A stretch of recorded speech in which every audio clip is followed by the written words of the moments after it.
بسم اللہ الرحمن الرحیم۔ السلام علیکم۔ زندگی روز کچھ نہ کچھ سکھاتی ہے، لیکن بنیادی چیز یہ ہے کہ انسانوں سے توقعات کم سے کم رکھیں اور اوپر جو ذات ہے اسی پر توکل رکھیں۔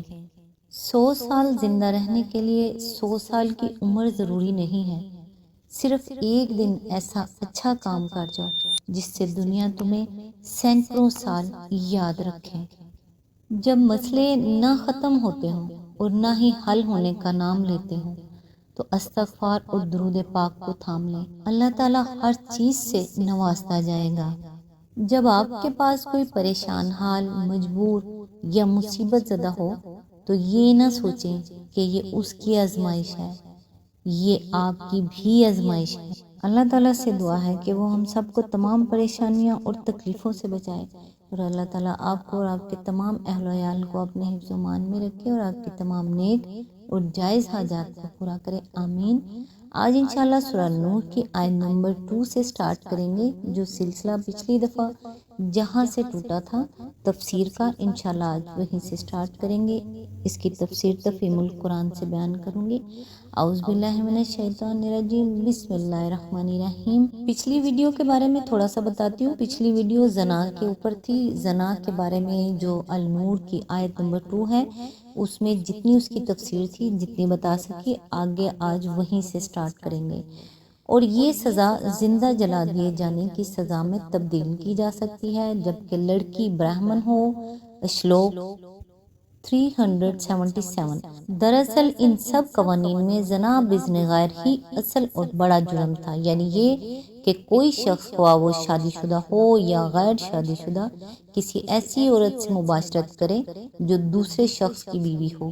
اس فعل کے جرم ہونے کی بنیاد یہ نہ تھی کہ ایک مرد اور عورت نے زنا کا ارتکاب کیا ہے، بلکہ یہ تھی کہ ان دونوں نے مل کر ایک شخص کو اس خطرے میں مبتلا کر دیا ہے کہ اسے کسی ایسے بچے کو پالنا پڑے جو اس کا نہیں ہے۔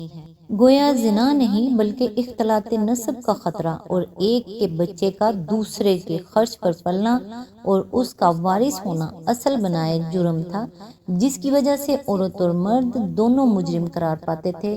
مصریوں کے ہاں اس کی سزا یہ تھی کہ مرد کو لاٹھیوں سے خوب پیٹا جائے اور عورت کی ناک کاٹ دی جائے۔ قریب قریب ایسی ہی سزائیں بابل، اشور اور قدیم ایران میں بھی رائج تھی۔ ہندوؤں کے ہاں عورت کی سزا یہ تھی کہ اس کو کتوں سے پھڑوا دیا جائے، اور مرد کی یہ کہ اسے لوہے کے گرم پلنگ پر لٹا کر چاروں طرف آگ لگا دی جائے۔ یونان اور روم میں ابتداً ایک مرد کو یہ حق حاصل تھا کہ اگر وہ اپنی بیوی کے ساتھ کسی کو زنا کرتے دیکھ لے تو اسے قتل کر دے، یا چاہے تو اس سے مالی تاوان وصول کر لے۔ پھر پہلی صدی قبل مسیح میں کیسر آگسٹس نے یہ قانون مقرر کیا کہ مرد کی آدھی جائیداد ضبط کر کے اسے جلا وطن کر دیا جائے اور عورت کا آدھا مہر ساقط اور اس کی 1/3 جائیداد ضبط کر کے اسے بھی مملکت کے کسی دور دراز حصے میں بھیج دیا جائے۔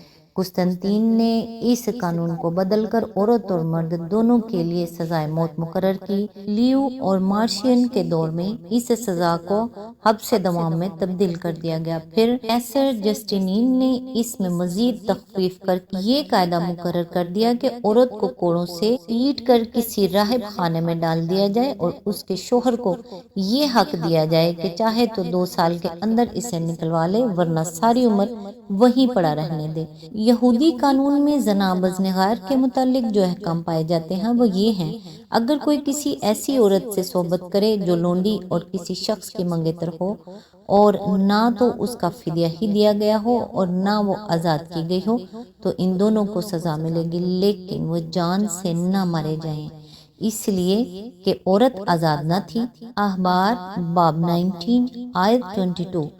جو شخص دوسرے کی بیوی سے یعنی اپنے ہمسائے کی بیوی سے زنا کرے وہ زانی اور زانیہ دونوں ضرور جان سے مار دیے جائیں۔ احبار باب 20 آیت 10۔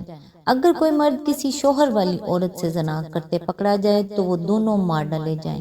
استثناء باب 22 آیت 22۔ اگر کوئی کنواری لڑکی کسی شخص سے منسوب ہو گئی ہو یعنی اس کی منگنی ہو اور کوئی دوسرا آدمی اسے شہر میں پا کر اس سے صحبت کرے تو تم ان دونوں کو اس شہر کے پھاٹک پر نکال لانا اور ان کو تم سنسار کر دینا کہ وہ مر جائیں، لڑکی کو اس لیے کہ وہ شہر میں ہوتے ہوئے نہ چلائی، اور مرد کو اس لیے کہ اس نے اپنے ہمسائے کی بیوی کو بے حرمت کیا۔ پر اگر اس آدمی کو وہی لڑکی جس کی نسبت ہو چکی ہو کسی میدان یا کھیت میں مل جائے اور وہ آدمی جبراً اس سے صحبت کرے تو فقط وہ آدمی ہی جس نے صحبت کی مار ڈالا جائے، پر اس لڑکی سے کچھ نہ کرنا۔ استثنا باب 22 آیت 22 to 26۔ لیکن حضرت عیسیٰ علیہ السلام کے عہد سے بہت پہلے یہودی علماء، فقہا، عمرا اور عوام سب اس قانون کو عملاً منسوخ کر چکے تھے۔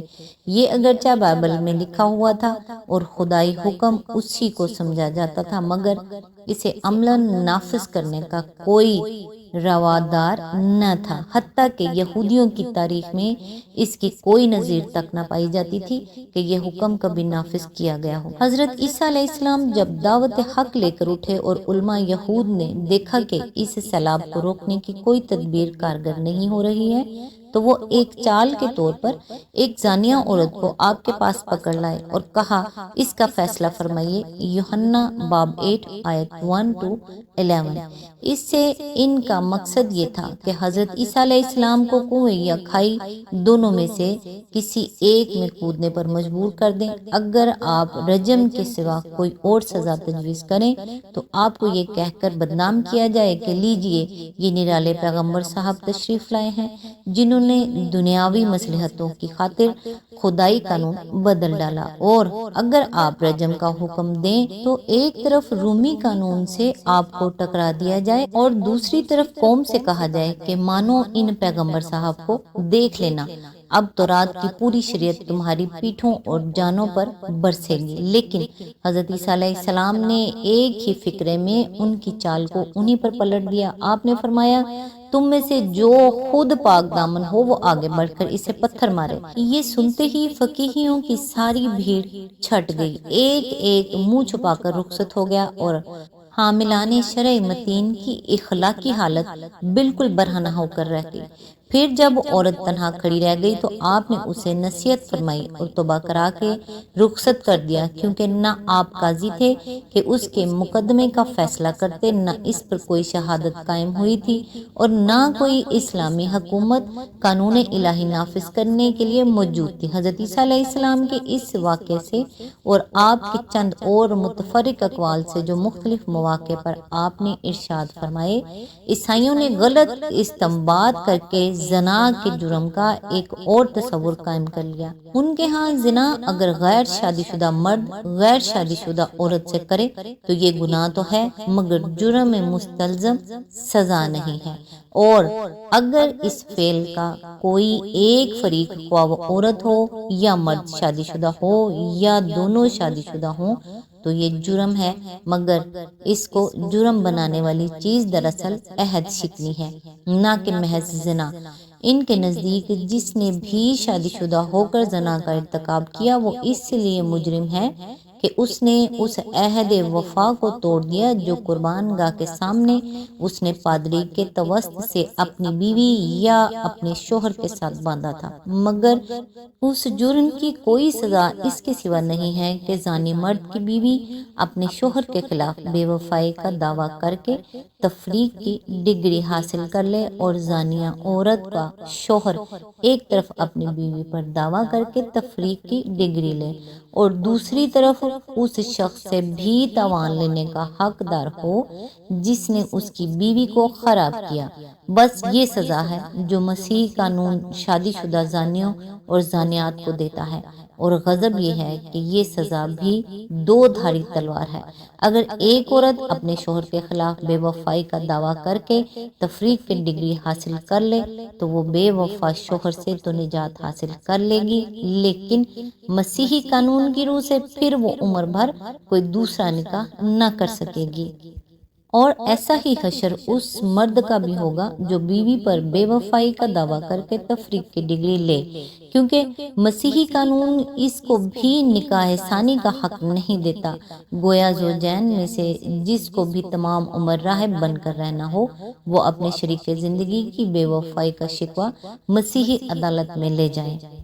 آج تک کے لیے بس یہیں پہ ختم کریں گے، ابھی تفسیر اس کی کافی لمبی ہے، انشاءاللہ نیکسٹ یہیں سے سٹارٹ کرتے ہیں پارٹ 3 میں۔ تب تک کے لیے دعاؤں میں یاد رکھیے گا۔ اللہ حافظ۔